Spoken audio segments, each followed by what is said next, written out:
Shalom.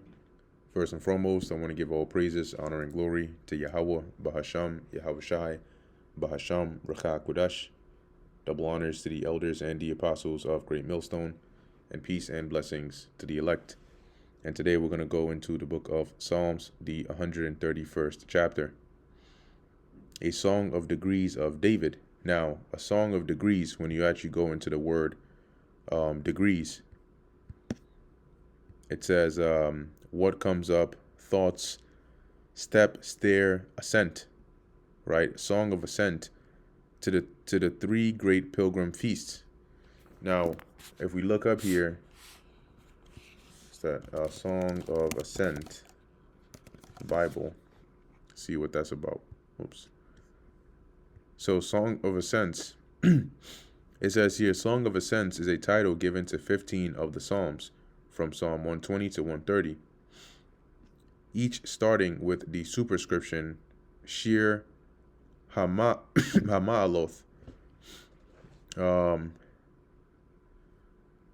Okay, cool. Let's see what the purpose is here.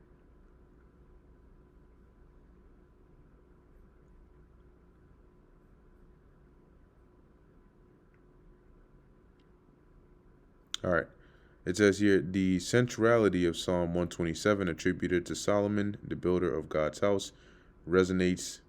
All right, I'm looking for the meaning, all right, let's just look it up over here. They're giving us a bit too much. So the Song of Ascents are 15 psalms in the Bible, traditionally sung by Jewish pilgrims journeying to Jerusalem for the 3 annual feasts or festivals.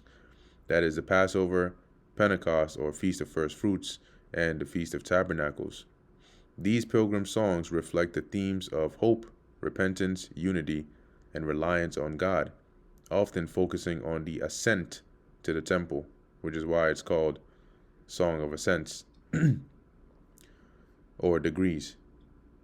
Lord Yahweh, my heart is not haughty, right? Or haughty.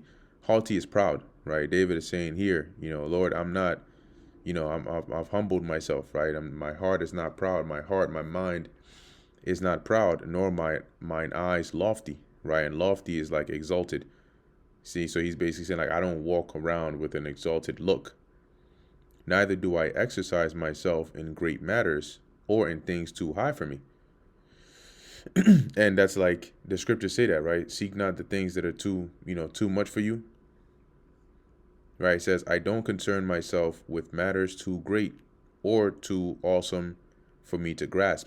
The word awesome in the ancient world was different, or Old English was different than the way people think of awesome today.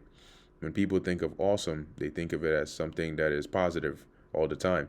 But awesome is something to be had in awe. It's too surprising or great. And that's what David is saying here. He's not seeking things that are above his pay grade, so to speak, but he's staying humbly in his lane before the Lord. Verse 2, surely I have behaved and quieted myself as a child that is weaned of his mother. My soul is even as a weaned child. So what he's saying is like a weaned child, because a weaned child is a bit more disciplined than one that is not weaned. But he's saying like a weaned child, he's no longer, like spiritually restless or demanding or striving, like a more of a younger version that is a child. Because when you're weaned, when you're a child, you're breastfed. Weaned is when you no longer require the milk.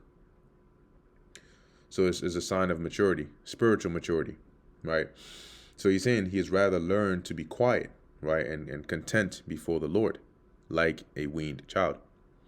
Verse 3, let Israel hope in the Lord Yahweh from henceforth and forever. And that brings us to the end of the book of Psalms, chapter 131. Lord willing, that was edifying to the elect. In closing, I want to give all praises, honor, and glory to Yahweh, Bahasham, Yahweh Shai, Bahasham, Recha Kudash. Until next time, Shalom.